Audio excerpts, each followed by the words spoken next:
Quand tu regardes le monde, tu penses que tout est bon parce que toi tu es bon.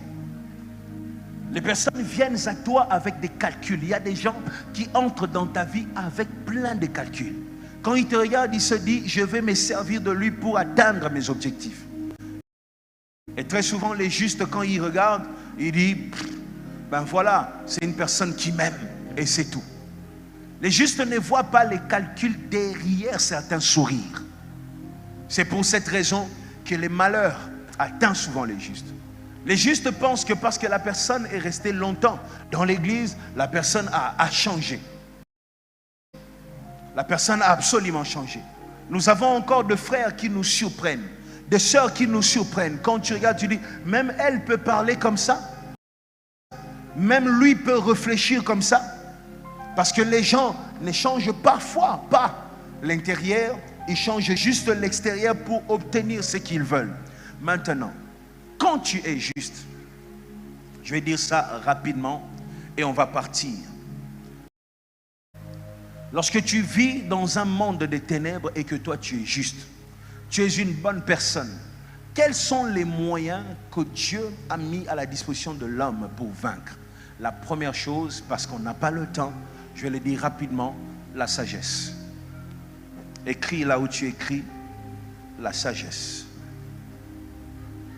La sagesse.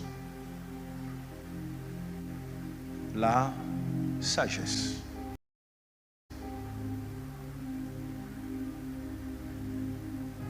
Le problème avec l'église aujourd'hui, c'est que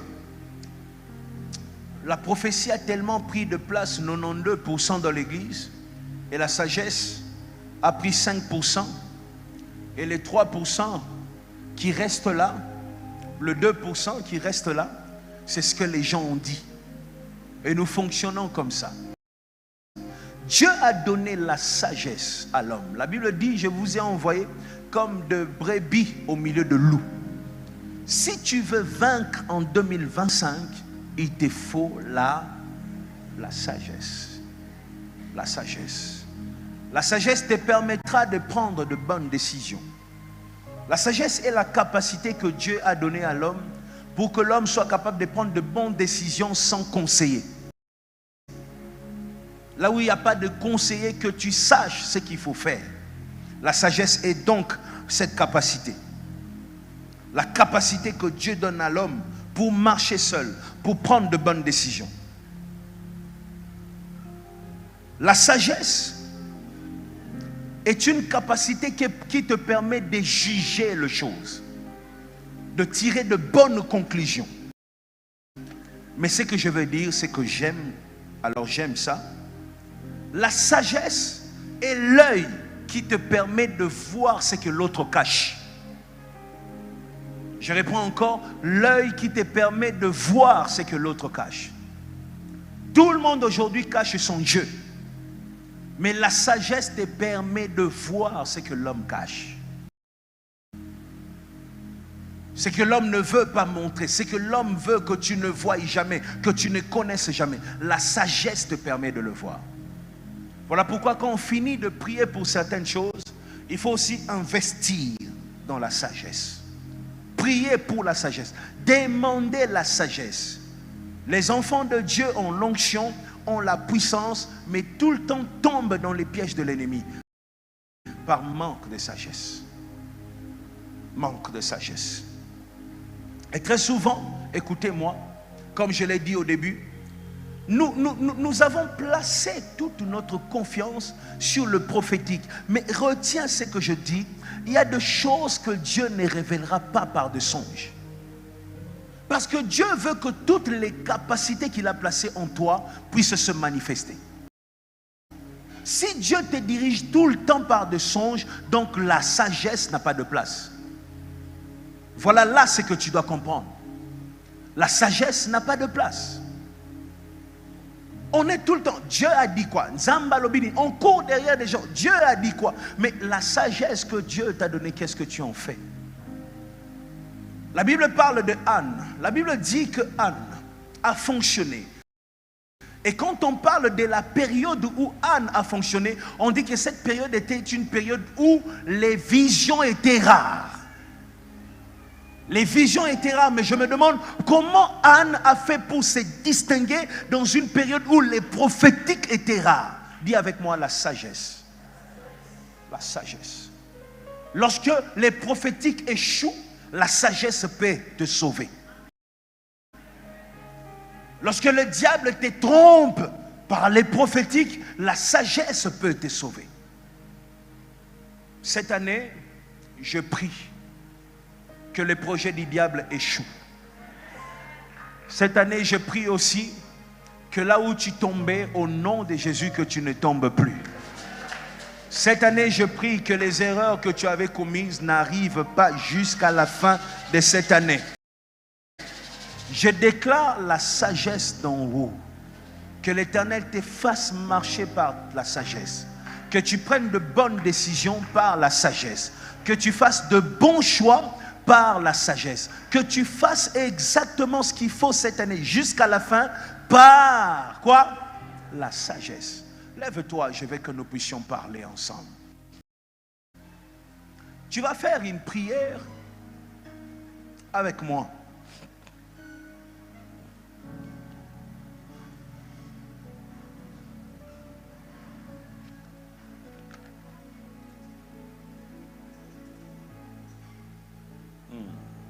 Yes. Tu vas faire une prière avec moi aujourd'hui.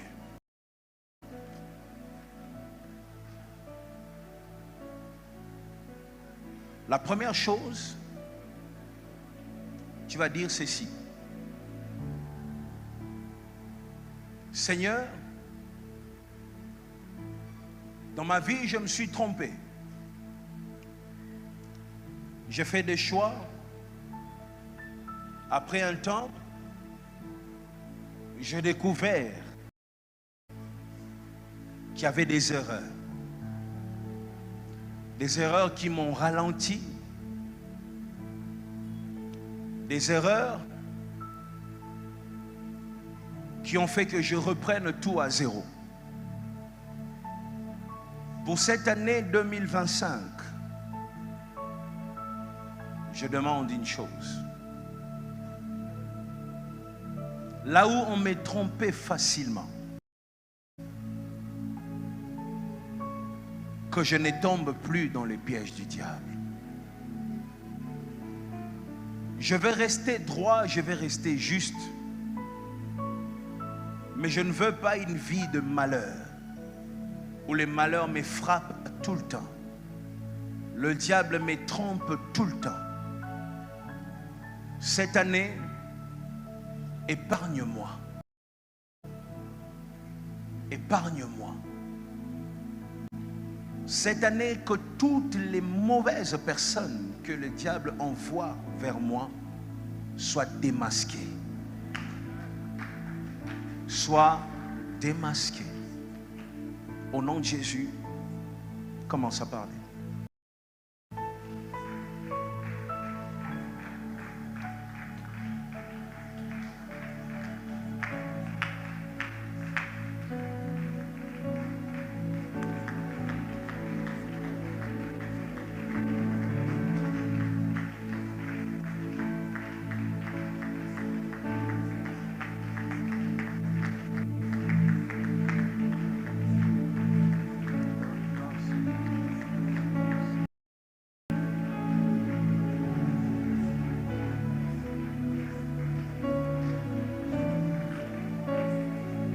Dis à Dieu que les pièges de l'ennemi ne réussissent pas cette année. Que les pièges du diable échouent cette année.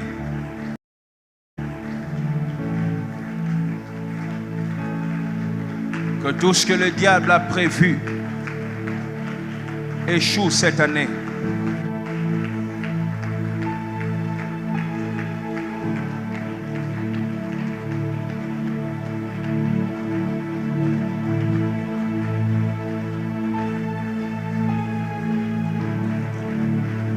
Même ce qu'il a prévu pour ta famille,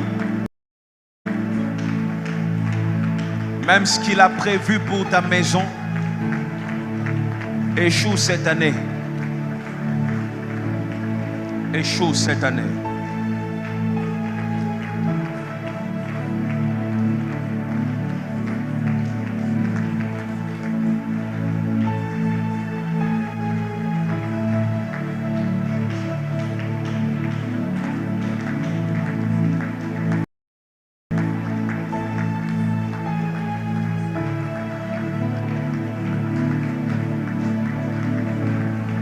Voici la deuxième prière ou le deuxième sujet de prière. Tu vas prier, tu vas dire à Dieu, accorde-moi la sagesse. Cette année, je vais marcher par la sagesse. Dirige mon esprit. Contrôle mes décisions. Que je prenne que des bonnes décisions cette année. Des décisions qui me font avancer, qui font avancer mon pays et qui font avancer ma vie. La sagesse. Accorde-moi la sagesse cette année. Que je sois capable de voir ce que l'homme cache. Que je sois capable de juger avec profondeur. Que je sois capable de prendre des bonnes décisions. Au nom de Jésus, commence à parler.